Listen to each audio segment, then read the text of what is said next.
Le but d'un titrage acido-basique est de déterminer la concentration C de l'acide ou de la base contenue dans une solution, en utilisant une réaction appelée réaction de dosage.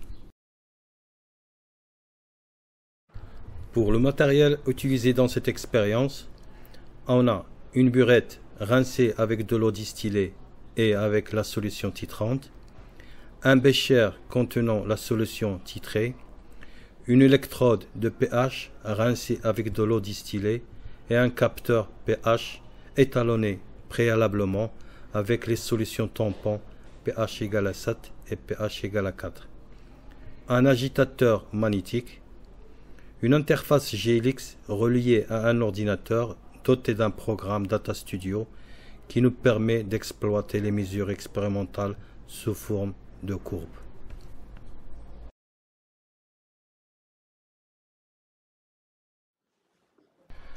Pour cette expérience, on aura besoin d'une solution de soude de concentration C égale à 1 10-2 mol par litre. On remplit la burette de 25 ml de cette solution en réalisant le zéro et vérifier qu'il n'y a pas de bulle dans le bas de la burette. À l'aide d'une pipette jaugée, préalablement rincée avec de l'eau distillée et la solution d'acide, ici on va utiliser l'acide éthanoïque. On prélève un volume VA de 10 ml de cette solution d'acide de concentration inconnue qu'on met dans un bécher où on introduit un barreau aimanté. On plonge l'électrode pH métrique dans le bécher. On peut rajouter de l'eau distillée de manière à ce que l'électrode pH métrique trempe bien dans la solution.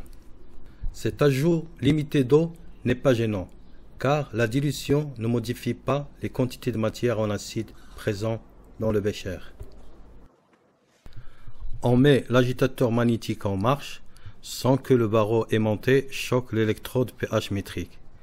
Et l'agitation doit être modérée afin d'éviter la projection de la solution sur les parois du bécher.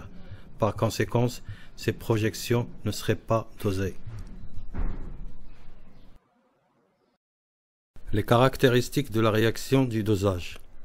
La transformation doit être univoque, c'est-à-dire il faut que les deux réactifs titrés et titrants réagissent selon une seule et unique réaction. Cette transformation doit être totale, c'est-à-dire un des deux réactifs mis en présence doit disparaître complètement. Et troisièmement, rapide. La transformation est instantanée. L'équivalence est le concept clé pour déterminer la concentration C de la solution inconnue. C'est aussi l'instant où les réactifs ont été mélangés dans les proportions stoichiométriques de la réaction du dosage. À l'équivalence, la quantité de matière de base ou d'acide apportée par la solution titrante est égale à la quantité de matière d'acide ou de base initialement présente dans la solution titrée.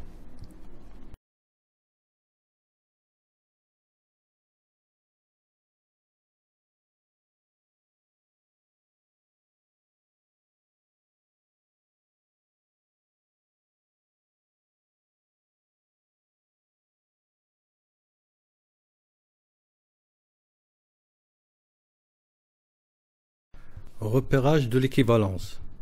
On peut effectuer ce repérage soit par dosage colorimétrique, un changement de couleur du milieu réactionnel, soit un dosage par conductimétrie basé sur l'évolution de la conductibilité ou de la conductance d'une solution ionique, et enfin un dosage pH métrique basé sur l'évolution du pH du milieu réactionnel.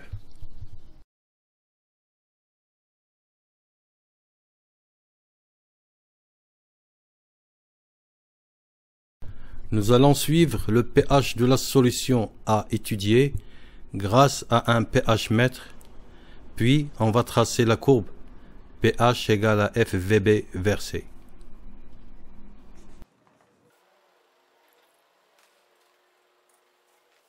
Le repérage du point d'équivalence dans la courbe permet de connaître le volume VBE versé à l'équivalence et par suite la détermination de la concentration Ca inconnue.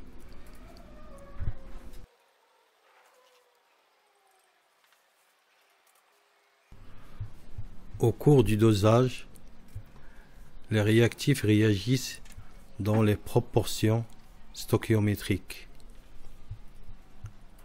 Avant l'équivalence, le réactif titrant et le réactif limitant. À chaque fois que l'on en verse, il disparaît.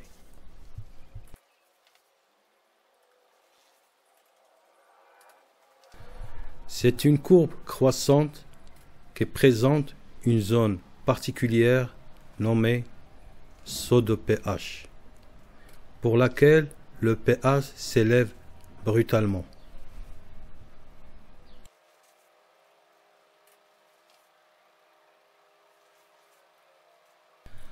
À l'équivalence, les réactifs sont intégralement consommés. Les deux réactifs sont limitants.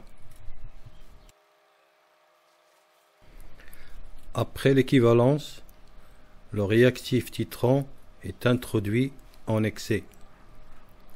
Il n'y a plus de réactif titré, donc plus de réaction. Alors, le réactif titré est limitant.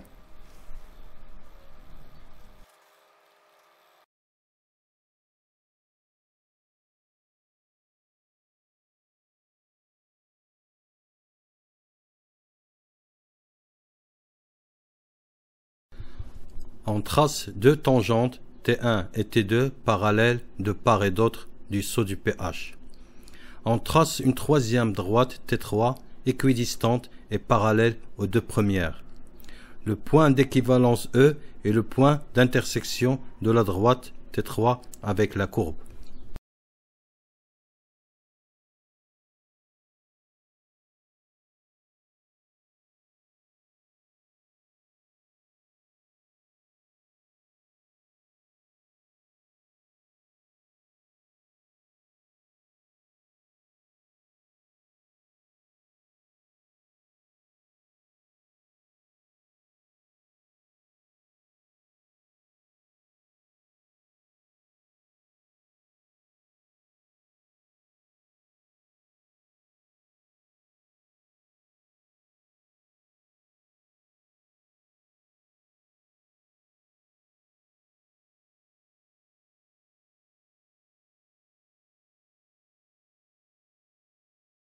En absence du pH-mètre, la localisation du point d'équivalence se fait en utilisant un indicateur coloré. Pour que l'indicateur coloré permet de repérer correctement l'équivalence, il faut que le changement de couleur de l'indicateur se produise exactement à l'équivalence.